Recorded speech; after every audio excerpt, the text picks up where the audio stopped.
કારણ કે મા બાપ છબીમાં હમાઈ જાય ને પછી તો દીકરો એવા દાન કરતો હોય ને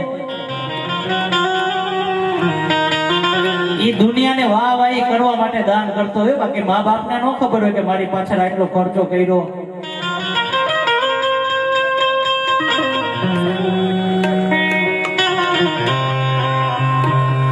પણ જે દીકરો જીવતા એના મા બાપની આતરડી ઠારી દે ને,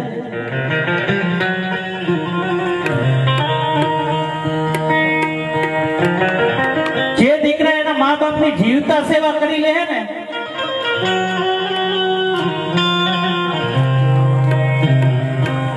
ઈ જ આ દુનિયાનો સાચો શ્રવણ કહેવાય જાય હો.